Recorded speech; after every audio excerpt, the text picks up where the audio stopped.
E seguindo aqui o seu Evidência desta sexta-feira chuvosa, nós vamos iniciar falando de Lunardelli. Quarta-feira, pessoal, foi o dia de Santa Rita de Cássia e milhares de fiéis foram a Lunardelli para celebrar os 30 anos da tradicional novena em louvor à Santa Padroeira da cidade. As festividades se estendem até o dia 9 de junho e contam com uma extensa programação religiosa, social, que atrai fiéis de todo o Paraná e até de outros estados. Na quarta-feira foi feriado municipal em homenagem à santa e a programação foi muito especial e a nossa equipe esteve no santuário. E hoje, o dia de Santa Rita de Cássia, Lunardelli está celebrando, Lunardelli em festa, missas acontecendo aqui simultaneamente, né, Padre Gabriel? Como que está aqui a programação?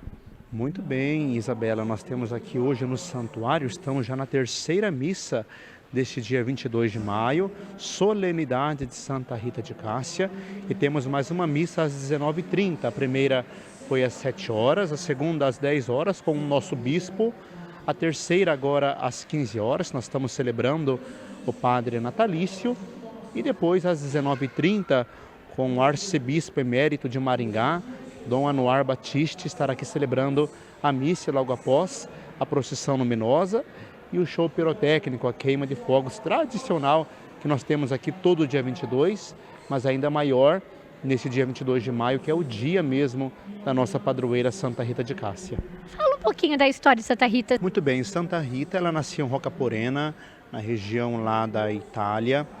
Ela foi primeiro esposa, teve 2 filhos, e se nós podemos resumir toda a história de Santa Rita numa só palavra, essa palavra é sofrimento.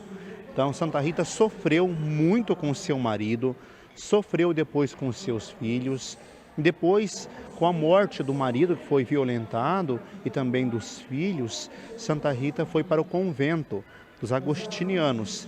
E lá não quiseram aceitar Santa Rita, e milagrosamente Santa Rita dormiu e acordou dentro do convento, né? Então, a história de Santa Rita é uma história muito mística, né? História primeiro de sofrimento, mas história também de superação desse sofrimento através da sua fé em Cristo Jesus, nosso Senhor. Então, Santa Rita de Cássia, ela sempre, nós vemos a imagem, sempre está portando uma cruz, porque sempre, diante dos seus sofrimentos, ela confiava esse sofrimento a Jesus crucificado.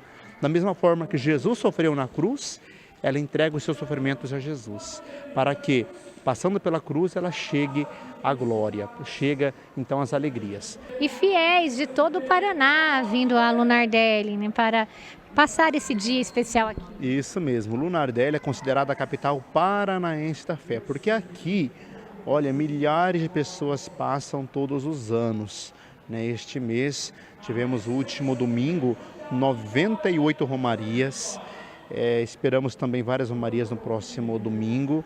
Então, aqui o santuário é numa cidade pequena, que é Lunardelli, de 4.800 habitantes, mas torna-se grande com o santuário, né? Por isso é considerada a capital paranaense da fé. Então, aqui recebemos tantos turistas, um dos maiores assim santuários de Santa Rita do Brasil, assim, número de visitação, e realmente é uma graça para nós, é sempre uma alegria acolher aqui tantos romeiros e devotos. Eu desejo que a intercessão de Santa Rita esteja sobre cada pessoa que agora nos acompanha no programa Evidência da TV Humaitá. Agradeço e, claro, convido também a conhecerem aqui o nosso santuário aqui que é próximo de Ivaiporã, próximo de São João de Ivaí. Então esteja aqui em Lunardelli para conhecer o nosso santuário e também celebrar Santa Rita de Cássia, nossa padroeira. Odete, eu vi que você está enfeitando a imagem da Santa Rita para logo mais à noite. Fala o que vai acontecer aqui. Então, todos os dias 22, após a novena da noite, nós temos uma procissão luminosa com o andor de Santa Rita. Hoje, como é dia 22 de maio, dia dela, então nós enfeitamos esse andor maior. E essas rosas são doações de romeiros que fizeram promessas, né? Então, várias pessoas doaram as rosas, né? Aí a gente ajunta todas as rosas doadas e a gente enfeita com carinho esse andor. Cada rosa, então, tem um significado especial. Cada rosa tem um significado especial para cada romeiro que doou. E a senhora faz há quanto tempo esse trabalho aqui, servindo, dedicando? Há 30 anos. Quem representa para a senhora? Representa, assim, um gesto de gratidão. Quando você chegou, como que era? Como foi essa evolução? Era começo. Então não havia nada organizado. Inclusive eu estava estudando em Curitiba e o padre Joãozinho foi me buscar para poder ajudar, porque ele estava começando o trabalho aqui. E daí aqui era pequena, a igreja era pequena, a cozinha, o salão era tudo, a cozinha sobretudo era minúscula e faltava gente para ajudar. Aí nós começamos o trabalho em 2 campos, né? O campo com o pessoal, que foi eles atenderam muito bem, teve uma adesão muito grande, né? E nós tínhamos uma reunião mensal com os coordenadores desses grupos, que depois passaram a ser as comunidades, né? E nessas reuniões a gente preparava as reuniões que seriam dadas semanalmente dos grupos. Então, aí ele deixou assim, nessa parte, uma organização muito boa.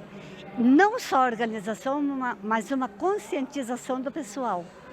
Porque aqui era tudo gratuito. O pessoal que trabalhava tudo assim de doação. Aí ele sentiu a necessidade de criar um grupo de pessoas que acolhesse os romeiros. Nós formamos a Irmandade Santa Rita, que chegou a ser 100 membros. Só que depois, aos poucos, o pessoal foi desanimando e acabou. Mas o começo foi assim. O padre Josinho, ele tinha uma criatividade muito grande e ele via lá na frente, né? Ele tinha essa visão. Aí ele fazia muita propaganda, fazia panfletos, mandava. Daí nós começamos um pequeno jornal também, ele começou a anunciar nas rádios vizinhas por aqui. Então, e foi assim, foi desenvolvendo e chegou o que chegou. E como que é para a senhora ver tudo isso e saber que a senhora trabalhou, contribuiu? É uma satisfação. Por exemplo, o dia 22 é quarta-feira hoje, para ter a igreja cheia. O que Santa Rita representa para a senhora? Olha, eu acho que Santa Rita, eu não conhecia muito a vida dela. Agora que estou estudando a fundo a vida dela. Mas ela foi de uma pessoa de Deus. E ela prova isso, porque as graças que... Eu nunca fui assim de acreditar muito em milagres, assim. Mas aqui eu tive que me curvar diante disso. Não é ela que faz os milagres, mas ela intercede. Então ela que teve uma vida muito sofrida, mas muito fiel e obediente e humilde, que são as características dela, né? Faz com que aquilo que a pessoa pede para ela, eu vou dizer que ela tem crédito diante de Deus.